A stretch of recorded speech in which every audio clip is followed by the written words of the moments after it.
in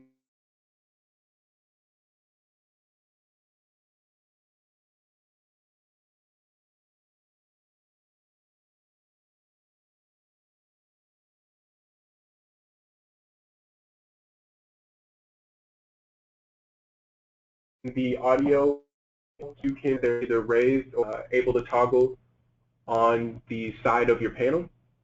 And when people have their hands raised, we will be able to unmute you and then have that audio conversation. So please enable your audio functions and be prepared for that at a later portion. Thank you.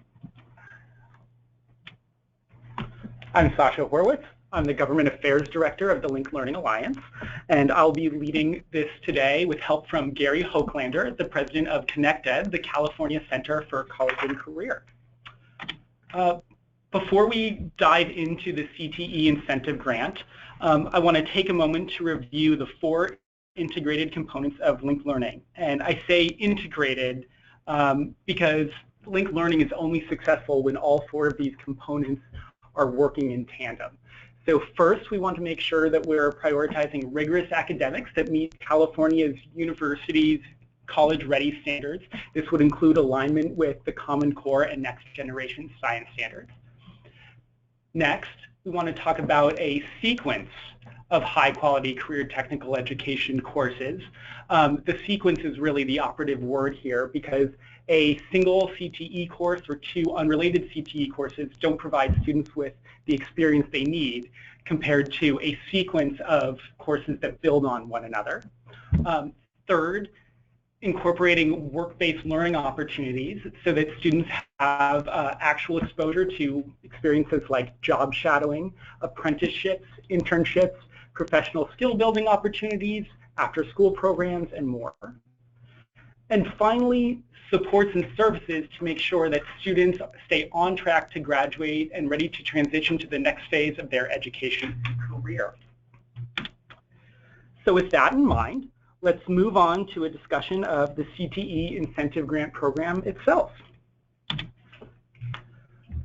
This year, in the state budget, the CTE incentive grant was effectively a replacement for the Career Pathways Trust program, which was not authorized beyond the phase 2 last year. So the CTE incentive grant offers $900 million over the next 3 years. That's $400 million in year 1, $300 million in year 2, and $200 million in year 3. So recipients apply for an amount of money that they feel they are able to match. The Department of Education did not actually create any limits on how much a applicant can ask for. But what is important to keep in mind is that whatever amount of money is received must be matched in year 1, 1-to-1 with local dollars. Year 2, 1.5 to 1, with 1.5 being the local dollars. And year 3, 2-to-1 in local dollars. And I keep emphasizing local dollars because it's a very broad term that they are choosing to use.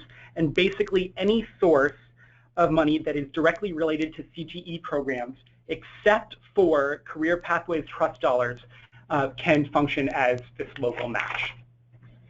One of the intentions of this is to create a long-term program, CTE program, by establishing it over multiple years and having the local dollars take on a larger percentage of CTE funding in the school's budget. While the Career Pathways Trust wasn't renewed, the CTEIG does effectively replace it. And so let's go quickly over the CTE incentive grants purpose, and some of these are slightly different than the Career Pathways Trust. So first, the goal is to institutionalize CTE programs that are high quality, sequenced, and lead to post-secondary credentials or career pathways. Next is to support the CTE offerings until local control funding formula is fully funded. Next is to maintain current CTE programs and encourage the creation of new CTE programs. So that means applicants that do not currently have programs are actually eligible to apply if the funds will be used to help create a new program. And lastly, it's to help support CTE beyond the life of the grant. This is not to support CTE for the next 3 years, but off into the future. So in some ways, you'll see a pretty clear alignment with the Career Pathways Trust. So the CTE does build on that in the sense that funds can still be used to create high-quality career pathways. Districts can apply alone or as a consortium. And awards do include an evaluation component on the back end. However, there are some minor differences. Some of them are good, like a simplified application process. There's now a matching fund requirement. No longer are higher ed institutions eligible to apply, but the grant is renewable. And that there are other differences that are somewhat more significant. So it is not explicitly aligned with linked learning, although as you'll see, there's a lot of implied alignment with linked learning. Where linked learning focuses on both academic and career technical education opportunities, the CTE incentive grant happens to only be focused on the CTE half of linked learning.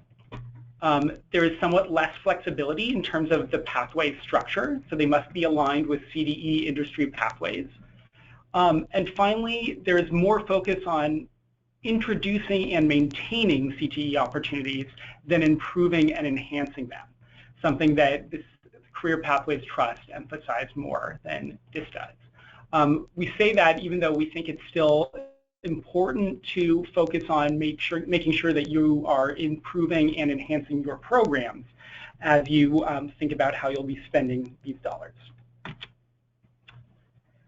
Now let's move on and discuss the application process. So as I said, it's been simplified significantly from the Career Pathways Trust process. So now it is a two-part application. Part one, which is due in about a week and a half, is a basic online application that does little more than establish your eligibility to receive the funds. You can probably complete that section in less than half an hour. Part two details how an applicant will actually meet those grant requirements, and that will be due on December 11th. You cannot apply for part two without actually completing part one. So part one is focused on a simple concept. Does the applicant meet the 10 elements of a high-quality CTE program? This is based on a document that the department released several years ago called the 11 Elements of a High-Quality CTE Program. They did remove one of those elements from this application, so that's why there are only 10. And in part one, you'll have to answer these in a simple, objective yes or no format. Part two will actually ask for more information. Part one also will ask what is the applicant's ADA and how much money the applicant is requesting. And if you're an ROCP or a county office of education, you'll have slightly more requirements, mostly dealing with written agreements you have to apply as a consortium with a district, a charter school, so on. Here are the 10 elements of the high-quality CTE program as defined in the application.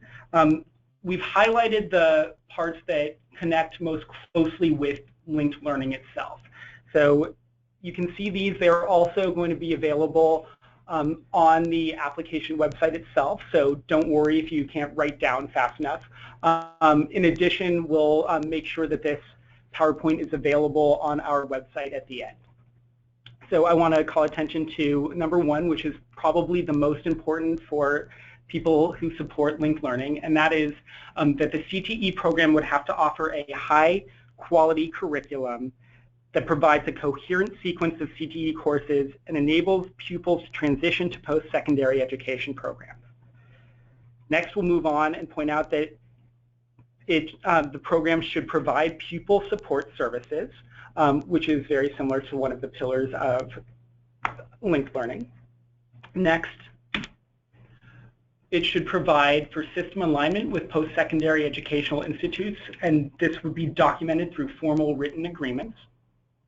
Similarly, a strong program would form ongoing instructional industry and labor partnerships, also through written agreements.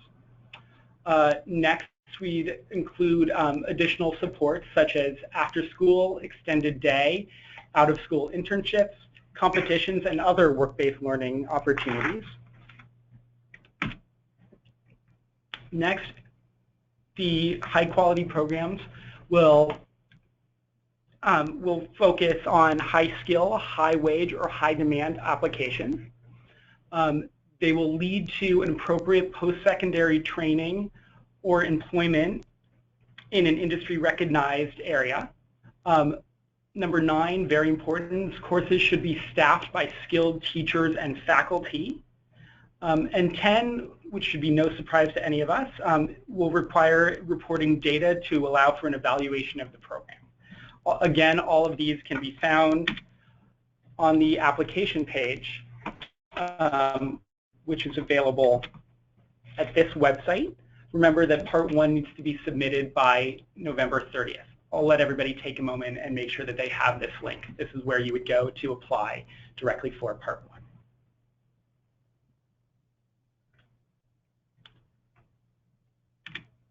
So following Part 1, there is a section called Part 2, which will open soon. But in order to be eligible to apply for Part 2, you must submit your application for Part 1 by November 30th. Now, Part 2 is a deeper dive into the same questions that Part 1 asks. So at this point, it's no longer a yes or no question about whether your program will meet those 10 requirements. It's asking how they'll meet those 10 requirements. And based on our conversations with CTE, they would be very happy if you were able to list a number of clear bullet points by the person actually running the program in your district or site that addresses each of these requirements, or how you intend to meet these requirements.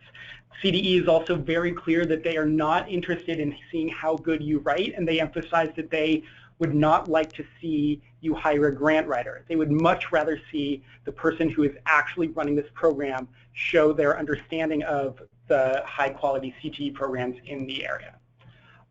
Next, Part 2 requires a budget and matching funds proposal, and they specified that they would like that written out through 2012, which is a little farther in the future than most of us are able to predict.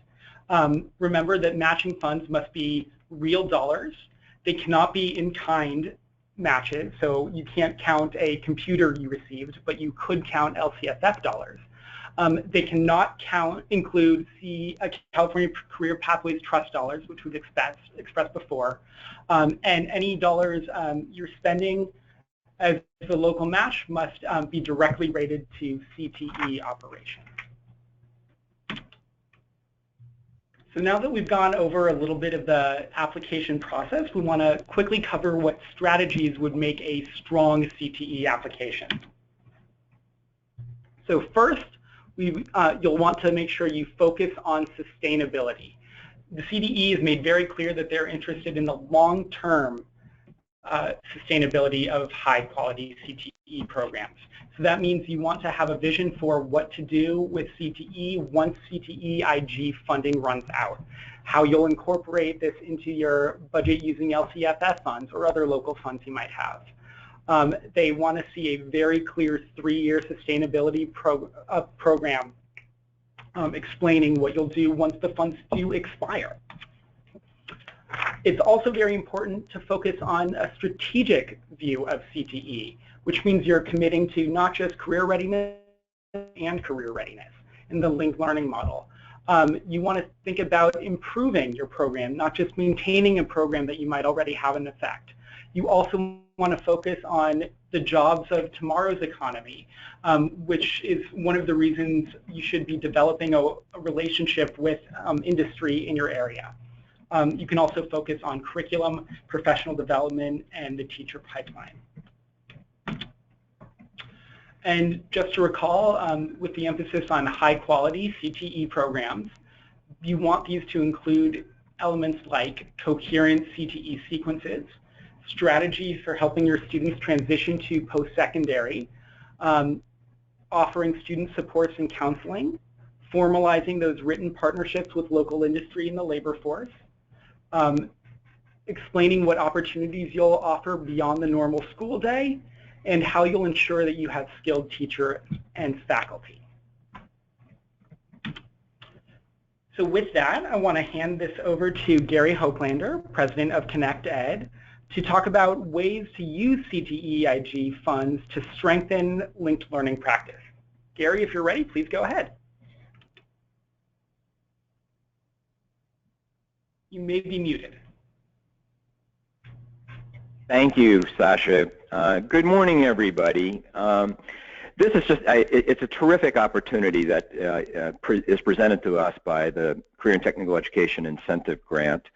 I think what I'd like to spend a few minutes on is emphasizing that for those communities that have embraced linked learning or a commitment to comprehensive college and career pathways, the Career and Technical Education Incentive Grant presents us with the opportunity to make career and technical education an integral part of the larger college and career pathway approach. And this is not required by the law or the requirements of the RFP, but it most certainly is permitted. And so in the places that really have embraced linked learning, this incentive grant provides a terrific opportunity to really strengthen the entire pathway approach and really connect career and technical education to the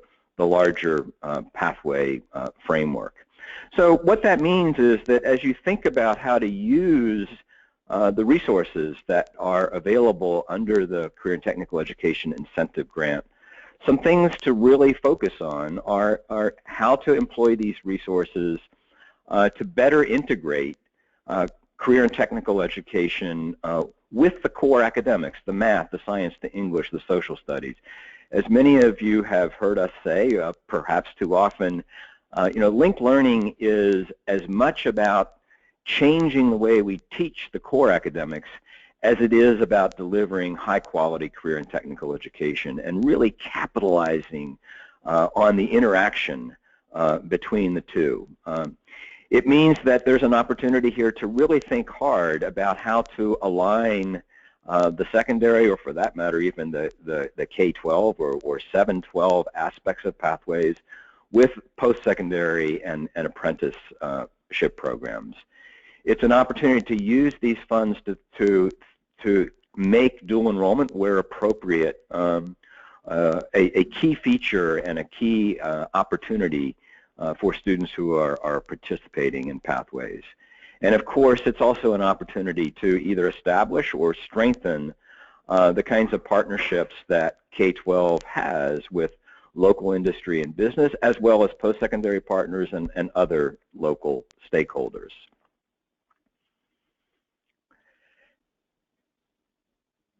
Additionally, these resources give us the opportunity to really focus on the second component of linked learning.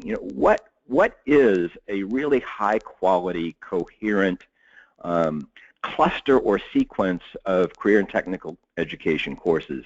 Again, ideally, if a linked learning pathway or a college and career pathway spans all 4 grades of high school, grades 9 through 12, and we want students to be able to take a career and technical education course in each of these 4 years, it's essential that we have a cluster or sequence of at least 4, and in many cases more, courses that really amplify and connect to the industry theme that is the focus of the pathway. Needless to say, we want to see, and the department wants to see, pathways that are focusing on high-wage, high-growth sectors, certainly in healthcare, IT, engineering, but really, pathways in any of the major 15 industry sectors represent high-wage, high-growth opportunities, agriculture and natural resources, energy, and for that matter, even our own field of education. This is an opportunity to think really hard about what kinds of supports, professional development, other kinds of supports can be put in place to encourage the integration of academic and career and technical education coursework, and again, really focus on how the pathway as an integrated whole prepares students for both college and career. From my perspective, that means, among other things, not assuming that it's only the academic courses that prepare students for college and only the CTE courses that prepare students for career. Rather, both sets of courses do both. Academic courses, through much more emphasis on real-world application and building the capacity of academic teachers to do that, can contribute to both college and career. And similarly, CTE courses, if they're much more thoughtful and explicit about how they reinforce certain core academic concepts, are also engaged in preparing students for both college and career.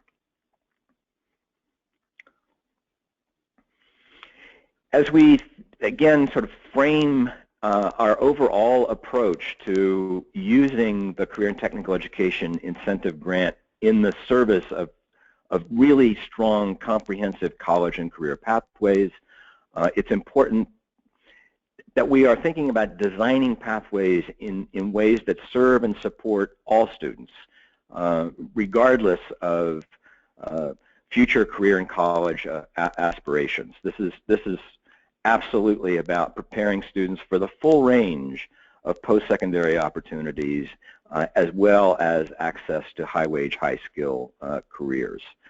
It's absolutely critical that all students within a district have access to really high-quality career and technical education courses and the kind of college preparatory courses that are essential if students are to be eligible for admission to the University of California and the California State University system.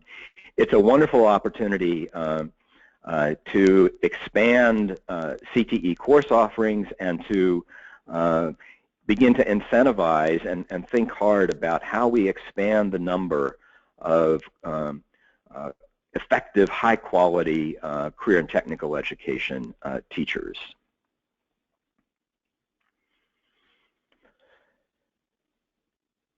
To that point,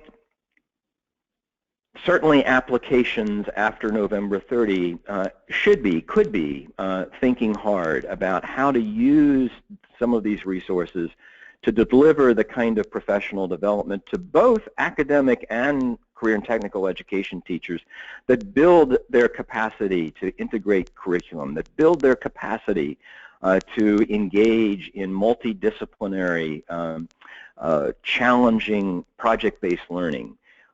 Perhaps, in many cases, team-taught by both academic and career and technical teachers. It's an opportunity to think hard about how to improve and modernize curriculum, again, both on the academic and the CTE front, to really encourage real-world application, interdisciplinary problem solving, and eligibility for A to G. Both, I mean, obviously, many academic courses, most academic courses already meet A to G requirements. As you all know, thousands of CTE courses now also are eligible for A to G. Although as most of those are in the elective or the visual arts categories, this is potentially an opportunity to think hard about how certain CTE courses might also satisfy A to G requirements in the sciences, in mathematics, and English. So those are opportunities that certainly can be addressed by the availability of these resources. And then finally, there's an opportunity here to think hard about how to employ these resources in ways that strengthen work-based learning and connect a lot of after-school activities or summer activities to college and career pathways in much more systematic and focused ways. It's also an opportunity to really focus on how to strengthen or create, if they don't already exist, but certainly strengthen those partnerships that do exist between K-12 and various local industry partners, advisory councils, partnerships with local colleges and universities. This is a chance to, again, be creative, be innovative around various approaches to work-based learning. Work-based learning doesn't have to consist only of internships, paid or unpaid. Work-based learning, project-based learning that is well-defined and engages industry partners in the design of those projects or the assessment of student work are some other examples of beginning to build a much more robust work-based learning approach in the various college and career pathways within each of our communities. And then finally, this is also an opportunity to create teacher externships, so opportunities for teachers, particularly during the summer, to see firsthand in industry how their particular discipline, whether it's academic or whether it's the career and technical education courses, how that is really being applied in the real world, and bring that back into their curriculum and their instruction. And of course, it's an opportunity to expand access to student internships, both paid and unpaid. So I would say in summary, before I turn it back to Sasha, I just want to emphasize again, the Career and Technical Education Incentive Grant presents us with a terrific opportunity to make sure that career and technical education becomes a really powerful and integral part of the larger system of pathways that so many of us in the linked learning field are committed to making available to all students in ways that truly prepare them for college and career, both objectives, and not just one or the other. So with that, Sasha, I will turn it back to you. Thank you very much. So we're coming close to wrapping up the presentation part of the webinar, but we will open it up for questions very soon. So finally, you probably are wondering, when do these dollars actually get distributed? So the schedule right now is for the first parts of the awards to go out in January of 2016. However, the CTE will not be distributing 100% of the award amount at that point. They'll give out 50% of the award in January, and then about 2 months later, a year later in March, they'll plan to give out the other 40% of the total award once certain data reporting requirements have been met. The final 10% of the grant award will be made next year, 2 years from now in September 2017, once each recipient is able to prove that they were able to provide local matching funds for the grant. So with that, please think of questions and send them our way. We're going to make every effort to give you a chance to speak your questions once we've read them, assuming that the technology will let us do that. If not, we will read the questions and do our best to answer them here.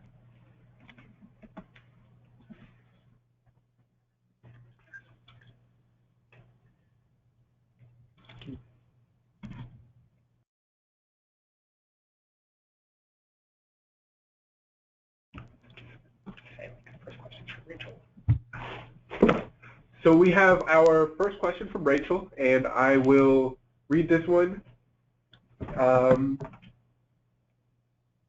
We have the question, can incentive dollars be used for teachers of core academics who are linked with CTE?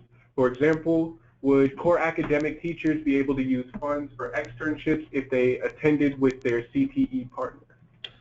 So this is a complicated question, and it seems as though that wouldn't generally be possible to do so.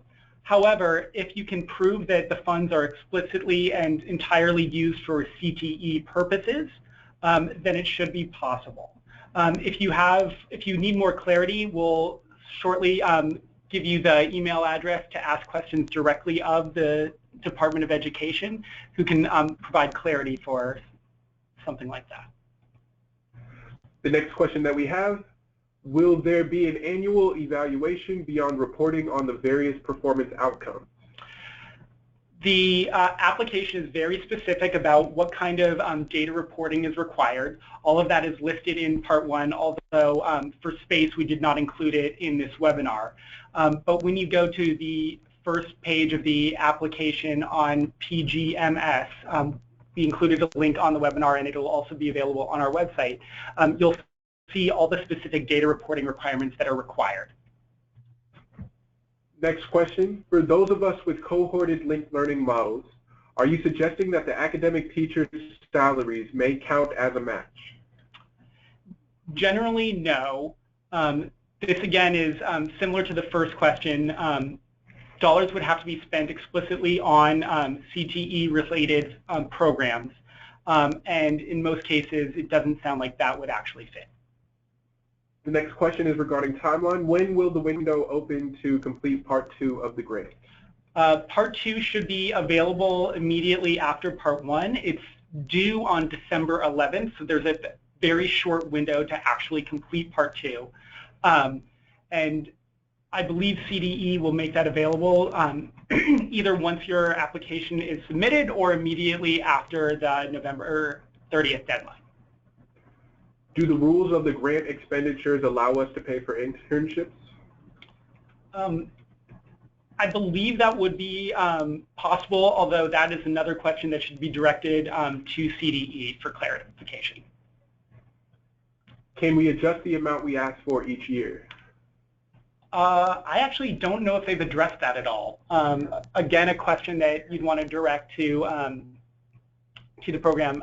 What's important to keep in mind is how the matching fund means that you'll have to use an escalating amount of local dollars to pay for your CTE programs going forward. Is proving the matching funds the only proof that will be required before the remaining 40% is released? What about other eligibility standards? I believe all of the eligibility standards are must be proven before funds are granted, and then all of the verification that funds were actually spent on acceptable programs will come later on in the course of your grant. Are special needs populations included in this grant, and if so, how?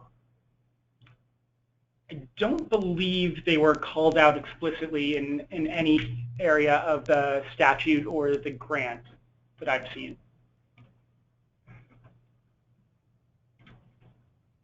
Oh, and we have an update from Sarah Chambers in CDE. I'm from the CDE. Right now, we have a proposed final filing date of December 15, 2015 for Part 2. Okay. What about potentially using this funding to staff a regional hub, which would generate work-based learning experiences for students? Mm-hmm. So if the regional hub is a county office of ed, a school district, a charter school, or a JPA operating an ROCP program, then that would be okay. Other than that, probably not. What happens if we don't spend all the funds awarded? That's a question you'd have to direct to CDE for clarification. Is arts, media, and entertainment going to be properly included, different from CPT experience, and our sector intermediary contracted relations welcomed in this grant?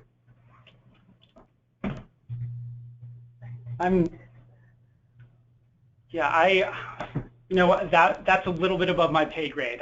I'm going to recommend you reach out to CDE for that, and I'm going to bring up the contact email address for questions about the incentive grant.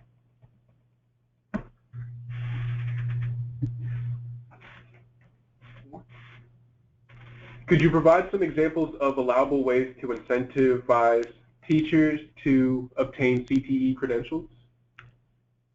So this is a very sensitive question, and it's come up in some conversations we've seen with CDE. So you would have to make sure that any funds being expended are authorized expenses of funds, so you could not just give a teacher a funding to pay for their education to get a CTE credential, since that would be a distribution of an illegal distribution of state funds. But there are other ways that you can incentivize teachers to collect those credentials, although I can't offer specifics at this point. Can we use facility? My apologies. The grant specifies 3 tiers of funding based on program size. Yet for small rural and small alternative education programs, the Career Technical Education Incentive Grant presents many reporting, partnering, no in-kind match challenges. Is this just not the grant for smalls? That I don't believe is accurate to say at all. The way the grant has been broken down is that as you described, a 3-tier system. So while most of the funding is targeted towards schools with large ADA, because that's how they count what a large school is, I believe 4% is targeted toward the smallest schools, and 8% is targeted toward the largest schools. And the goal of that is to make sure that there's enough dollars set aside to ensure that these smaller and rural districts are able to get a fair share of funds. In addition, if they decide to partner with other schools and increase what they are, the amount of ADA they are applying for under, that would put them in a different tier and possibly open them up to a different tier of funding. Can we use facility operational expenses as a match, i.e. CTE classroom operational costs? If those funds are directly connected to CTE expenditures, that should probably be acceptable. This appears to be a clarifying question regarding timeline. Distribution date, January 2016 at 50%, March 2017 at 40%, and 10% after data reporting, January 2018. Let me bring that back up. This is the slide you're referring to. Unless they have changed their distribution plan, the final 10% is scheduled to go out September of 2017. Any ideas on what the MOE will be based on? Total spending in year 3, grant plus match, question mark? Or only match amount in year 3? What level are we sustaining for years 4 to 6? You should direct that question to the CDE. If my district is receiving funds from CPT 1 and CPT round 2, do we need to wait until those grants end? No, you are entirely eligible to apply for this. It should be seen as a different program and not an actual continuation of CPT. However, you will not be able to use CPT dollars as your local matching fund. Since much of the matching fund dollars will be LCFS supplemental concentration funds, what is the expectation that LCAPs include the CTE incentive grant plans? I don't believe there is an explicit requirement, although we do believe that if the LCAP is used as a strategic planning document for how you detail the use of CTE programs and especially linked learning programs in your district, it's a great opportunity to make the case in your LCAP. What kind of funding would count as matching funds? So again, this is broadly written as local funds that are explicitly used for CTE programs that exclude only Career Pathways Trust Grant Funds. It's been very openly written, and our expectation is that if you can prove that the funds are being spent on CTE purposes, whether they come from LCFF dollars,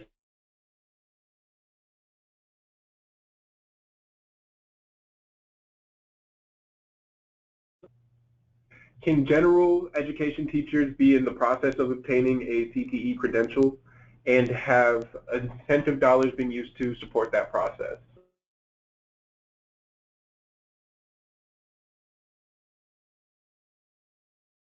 Used appropriately. And you can also fund professional development for a CTE teacher in a career pathway, but not an academic teacher.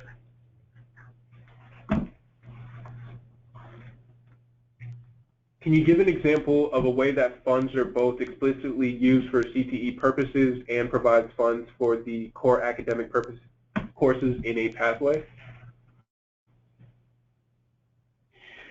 So this is Gary. Let me try to give an example of what I think is permissible. And again, I can't speak for the Department of Education, and one should validate this. But let's take an engineering pathway as an example, and let's just assume for the purposes of this illustration that they're using Project Lead the Way curriculum to deliver the cluster or sequence of engineering courses. My understanding is that it would be perfectly appropriate to use some of the incentive grant resources to address strategies for aligning core academic courses in the pathway with the career and technical education courses in the pathway. So to be concrete, for example, how does geometry as part of the engineering pathway develop and emphasize real-world application of geometry in engineering? It would be a perfectly appropriate use of these funds to address that issue, and to do it in ways that involve both the geometry teacher as well as the engineering teachers. Similarly, it would seem to me, but again, verify this with the department, that teacher externships in this engineering pathway, that in this case involved both the geometry teacher and an engineering teacher, perhaps even working together, would be an appropriate use of these funds. So, again, I think the focus here is to concentrate on ways to build greater collaboration, greater alignment, team teaching, working together between academic and technical teachers. And at least my understanding is that there is nothing in legislation that would prevent using funds for those purposes. Thank you, Gary. So the next question, would in-kind contributions of personnel count towards matching funds? No, they wouldn't. They're very clear that in-kind contributions don't count, actual dollars count. What about hybrid course, UCCI style, CTE, and core course? What is this restriction of funds on core course teachers? Is this based on conjecture or on a written statement? I'm not sure I understand that question entirely. Asking whether, why the discrimination, quote unquote, against the core teachers, even if it's in the career pathway, and I would specify. So if I understand that question correctly, that would be something to take up with the governor himself, who is responsible for writing the language. The Department of Education has continued to emphasize that this is an opportunity, and I would say as the Link Learning Alliance, an opportunity to strengthen that career technical education leg. And so all the allowable uses of funds need to be explicitly career technical education related. So even if an academic teacher is part of that career pathway, they would not be eligible explicitly for the use of funds, or their salary cannot be used as a match because they are not a CTE credentialed teacher. So even if they're working with, they're not eligible to receive those funds. Any use of the funds really has to explicitly have that career technical education aspect within it. So, but I mean, those UCCI courses are a great way to start to integrate and would be a good use of funds because of the career technical education aspect. if that makes sense. Thank you. So we've got 3 more questions. We've actually exceeded our recording time, and so to make sure that all of the webinar is available for those of you to download online, we will actually end on the next 3 questions. So Jared, please go ahead. Can funds be used to educate counselors in career pathway-related post-secondary training opportunities for students, i.e. apprenticeships, community colleges, etc.? As long as that's aligned with CTE programs, yes. Could you convert in-kind donations to cash donations via an auction at a fundraiser? I mean, I would talk to a lawyer about that. That seems a little questionable. They're very clear that they do not want to count in-kind contributions, any kind, as local dollars. So I wouldn't be comfortable making a guess on that response. And the third question was a follow-up to the second one. So I believe that concludes the question and answer portion of this webinar. Again, questions can be asked of our CDE contacts for CTE incentive at cde.ca.gov. Thank you, everybody, for joining us on the webinar today. It will be made available online shortly, and we will provide you with information regarding that as well. Thank you again, and we hope that you have a wonderful Friday.